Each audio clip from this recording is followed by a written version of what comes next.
So I thought we'd crack on because I wasn't really expecting to do too much today. Perhaps I'm predetermined or predisposed to try to avoid any news about Trump because the Yes, first me 4 too. years was traumatizing. But there was quite a bit of stuff that happened today. Some of it that was probably even more surprising or unusual or Bonkers. gobsmacking than you normally get. So Yeah, I yeah. just thought it'd be worth running through those. Well, I do. I Uh, also think, Bernard. I mean, as we do in our normal one, we have to think about how we can add value.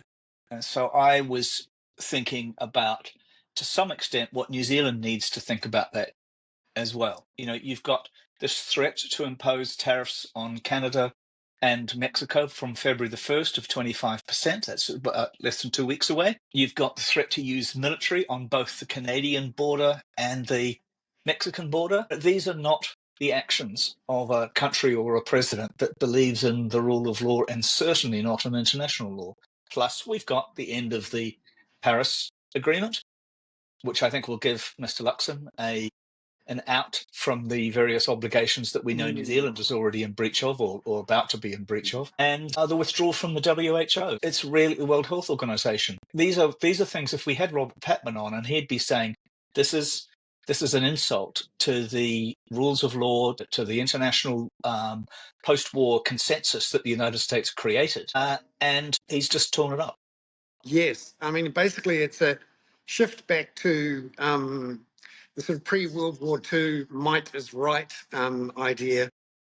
He tried to do it, obviously in the first term, but he didn't have control of the Senate or the Supreme Court, whereas he does now. Absolutely. And also, he's got a bunch of people behind him with Project 2025 who've spent the last 8 years preparing just in case they got the power. Now they do, and we've seen it play out today in the inauguration. Yeah.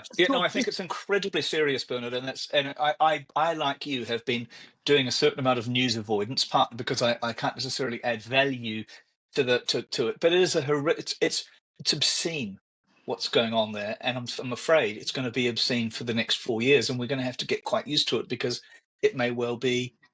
It will also set the tone. We know how fast social media spins these things around. It will. I've already been criticized on Twitter, on X, for not pointing it out, but being puzzled about people defending what was pretty clearly what we call a Roman salute, or could have been interpreted by many people as a Nazi salute by Elon Musk.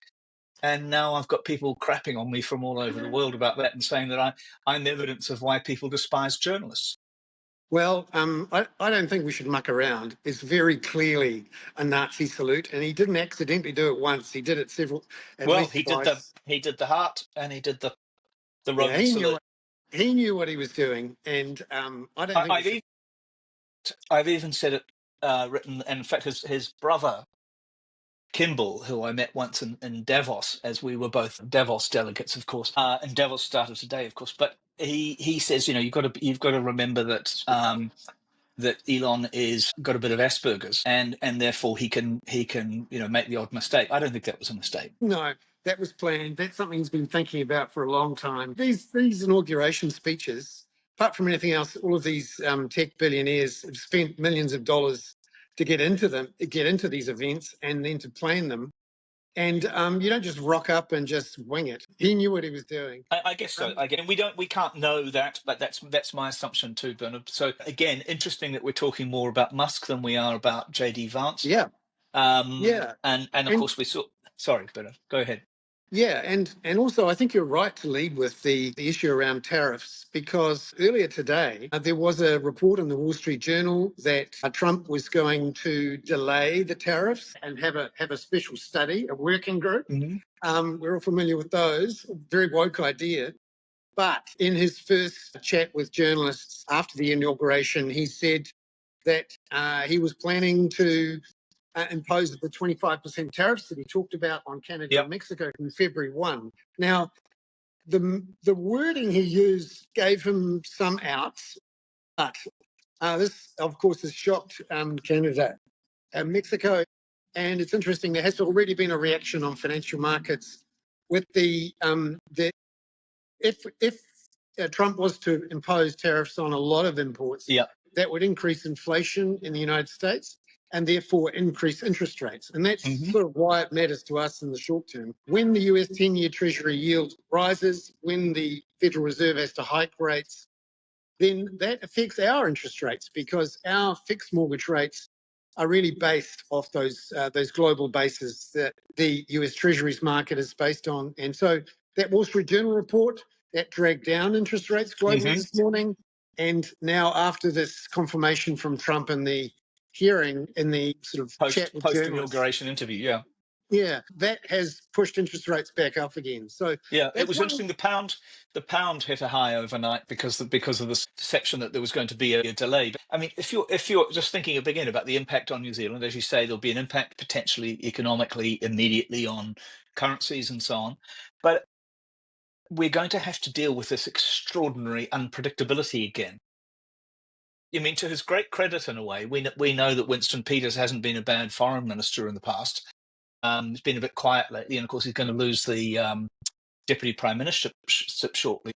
This is going to be, again, one of those times when you have to tread extraordinarily carefully for fear of somehow being called out. And of course, we've been called out by this ridiculous splitting the atom aspect of his speech as well. But he's not. He does know where New Zealand is vaguely. Yeah. I mean, that's an interesting point. Is how do you manage this if you're some sort of prime minister or Ministry of Foreign Affairs and Trade, and not just trying to avoid upsetting Trump, but also trying to navigate a real thicket of tariffs, new trade barriers, and also the unintended consequences of those. For example, if Trump was to impose the 25% tariff on imports from Mexico and Canada, which, by the way, are a much larger volume and value of the imports than, for example, China, that pushes a surge of inflation through the US economy. But it also means if he doesn't also put the tariffs on China, that gives China an advantage in a way. Correct. Well, he's already said he's running a study. The one he did say he would do a study on is China. That there would be a study. Very interesting that the Chinese deputy premier was there. And this is the first time that foreign dignitaries, I believe, have been to the inauguration in the way that they have, including Javier Milei from Argentina and Giorgia Meloni from Italy. I'm not sure whether I noticed the Guardian, for example, calls them both far right. I think we're going to have to redefine far right and right and left. It's an extraordinary moment. I was just struck, Bernard, and I've talked about this on our other podcast. Best reference point for this, and I would encourage everybody to look at it, is the Philip Roth book, The Plot Against America, which envisages Charles Lindbergh winning an election against Roosevelt. So Lindbergh in the Roth vision becomes the wartime prime minister and starts a campaign against Jews and so on. And let me just read you a line from Plot Against America, which I dug up today. To have enslaved America with this hocus pocus, to have captured the mind of the world's greatest nation without uttering a single word of truth. Oh, the pleasure we must be affording the most malevolent man on earth. And I was also struck reading the New Yorker's correspondent in Washington, D.C. is a remarkable woman called Susan Glasser. And her piece today intros the event about the inauguration, says Donald Trump's most enduring theme is himself. It always was and always will be. He's the poet laureate of self-aggrandizement. And we see that self-aggrandizement and the enmity and the lack of humor and the lack of understanding already in his presidential executive orders today. It's all about him, the end to government lawfare, a Justice Department investigation into his own probes, and pardons for virtually all of the people who were convicted over January the 6th. Yeah, he had talked about this obviously beforehand, but the extent of the pardons, more than 1,600 people who'd been convicted of various crimes, is extraordinary. These were violent crimes against police officers and elected representatives, not to mention, damaging all sorts of property and the likes. Many of them committed in the very rotunda where he gave his inauguration address. I mean, notable Nancy Pelosi did not go to the inauguration. Yeah, I mean, just Where's imagine. Nancy? Where's Nancy? Yeah. Just imagine if you'd gone back 4 years ago to January 8 or January 9 and said to Republicans, let alone anyone else, that in 4 years' time, Donald Trump would be re-elected president. He would pardon all of the people who were close to overthrowing democracy in the world's oldest and largest democracy. And the business community and many in the sort of establishment had accepted this, said it was okay. Or understood that it was the new reality. And it's very much like, if you remember that Timothy Snyder remark about sort of anticipatory obedience that they all showed, whether it was Jeff Bezos cancelling the endorsement of Kamala Harris by the Washington Post. This is very fascist, and I'm not afraid to say it. I'm afraid it is. You've got to call it like it is. This is ugly, and we're in a new era, a new environment. Just thinking, Bernard, again, Bernard, about the excuse me. Just thinking again about the impact on New Zealand. The withdrawal from Paris is really interesting and important for us. Yeah, and because he now has control of both houses of Congress and the Supreme Court, last time when he pulled America out of the Paris Agreement, it was a bit of a moot exercise because he couldn't really drive it through. Now, of course, there are a lot of states in the United States who are doing their own things on climate. They're obviously not signatories to the Paris Agreement, and they can carry on to an extent. Along with Iran and Yemen and a couple of others. Yeah. What it means is that, as you say, it changes the tone and the context and the mood for the rest of the world and also businesses. So what we've seen in the last couple of weeks is the beginning of the withdrawal of what you'd call the big end of town globally. So the big pension funds, the big banks, many of the biggest corporates. This is beyond the oil companies. These Absolutely. BlackRock, all getting out of their ESG commitments.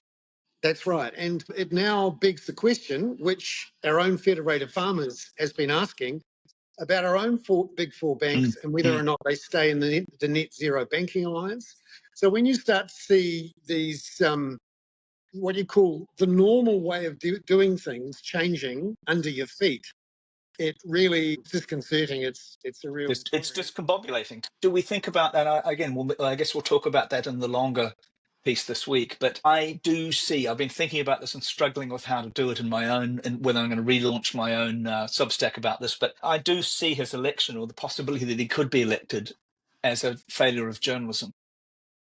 That somehow the idea that everything is fake news, the idea of alternative facts, the idea that journalists are part of some sort of conspiracy against him, is so deeply rooted that this has happened. And when I said that thing today about I literally asked a question of the person who was saying the media is going to misrepresent Elon's Nazi salute. I said, how would you describe it? And so I've been accused of gaslighting, and I've been accused of manipulation and lies, the same reason your profession is hated so much these days. And I think it is. I think people hate journalists as much as they hate politicians, and they have deliberately ignored, determinedly ignored the facts. I mean, I think it's passing or trying to unpack some of those feelings and those views around trust in media. I think trust in media brands is damaged. Trust in taking for granted that everyone's always going to read and believe you is damaged. But it's interesting, you're seeing a flowering of individuals and of new organizations that have from the ground up assumed that they had to earn the trust. And what we found really interesting in the last couple of weeks with the brief shutdown of TikTok, and also the way that both Elon Musk and Mark Zuckerberg have effectively removed the guardrails and basically put themselves at the disposal of the MAGA movement, that has forced a bunch of people to think about where they're getting their information, which platforms they use, which control they've got. And I know from just today, for example, Substack, and I would say this, Substack is a vehicle we've used for 4 years to try to earn that trust and get a regular revenue stream. It's worked for us, and I'm pretty conflicted. But there has been a massive shift in traffic and subscriptions to Substack over the last few days, in part because of the TikTok thing. And to give you an idea, Paul Krugman, the former New York Times columnist who left the New York Times, he went from 0 to 100,000 subscribers inside 3 weeks. Yeah. And when you see that sort of growth, there is some hope. I always like to have some hope. And let's remember he is a Nobel Prize winner too. Yeah, he's got a reasonable platform. I guess he'll be in Davos with all the other Nobel Prize economics winners. I'm not sure about that. He seems to be very busy writing lots of Substack posts at the moment. But, I like to have some hope. And I've been pleasantly surprised at how engaged people are on this, even though I think there is a real problem now with news avoidance. There's a whole group of people. Well, Christ, like I say, I'm doing it. I haven't done my Substack for months because I just, in a way, lost the ability to speak, as it were, or just felt it was irrelevant. Yeah, and I think we have to try to re-engage. I think it's just a matter of how we do it, and also where we do it, because I don't have faith in X, Twitter anymore. I used to be quite a heavy user, and it was a platform that I found useful. I don't use it anymore. I'm on Blue Sky, and I'm using Notes to Substack very, very closely. And I think the environment, the context of where we're having these discussions and learning our information is important. And when it's clearly dominated by people willing to use their algorithms and their platforms to serve the aims of an autocrat, at least one autocrat, we should abandon it. But well, Peter, did you also see that one of the, apart from the I'm literally going to decide who gets to buy half of TikTok, which would appear to have been negotiated with Xi Jinping, and yet again, I would be extremely surprised if Elon Musk does not have a gigantic role in that, because he is semi-acceptable to the Chinese. But two questions about that. One of these presidential orders today was to immediately stop all government censorship. So it is completely to tear up any government work, which in the US is very difficult because of the First Amendment on misinformation or disinformation. As we know, disinformation is the deliberate dissemination of misinformation. Misinformation is the accidental distribution of wrong facts or alternative facts. This is open slather. But the trouble with it is, we've discussed this several times when we've done it before, Bernard, but more conversation does not necessarily mean better conversation. That's true. And it's worth trying to think about doing more what I'd call considered in-depth pieces, and also trying to understand context and conflicts of interest. And one of the biggest ones today is that China, which so far has avoided the tariffs that Donald Trump has talked about. And is talked about imposing on his two neighbors. Yeah. So China, for example, it is responsible for over 80% of the net profits generated by Tesla in the last year through one factory, which is operating at the behest of the Chinese government. It seems extraordinary to me that Elon Musk, who, according to Trump, is now going to have an office with 20 people in the West Wing to help Trump run policy, to have someone who's so conflicted. And that's something that I think we need a combination here of Aaron Sorkin, who wrote The West Wing, and Armando Iannucci, who wrote The Veep, to just look at this and just think how bonkers it's going to be. I'm going to ask Michael Wolff to come on to our main podcast, Bernard, because when he was in there, when Bannon was there, and just sitting in the corridor watching the chaos. It's going to be organized chaos this time. That would be great, Peter. I think we should end that there. That's more than the 20 minutes that I talked about. I just wanted to say thank you very much. I'm very interested to see some of the comments coming through from your audience. Really, I guess this is coming from. Although I did notice my friend Doug Streeter from the US coming in and saying he agreed with us. So if Doug's sitting up in Seattle listening to us, then we're doing well. But we do need to look at the implications for New Zealand. I would say the implications are the withdrawal from the Paris Agreement, the idea that we're going to be isolated, And as somebody, I think Henry said on the way through, we need to rethink our position in the world, except that we've got a group of people who really believe in a kind of 70s idea of, or post-war idea, if you like, of who New Zealand's friends are. Lots to talk about, and we'll do more of that in the Hoon on Thursday, the official Hoon. Thank you very much, everyone. Great to see you all.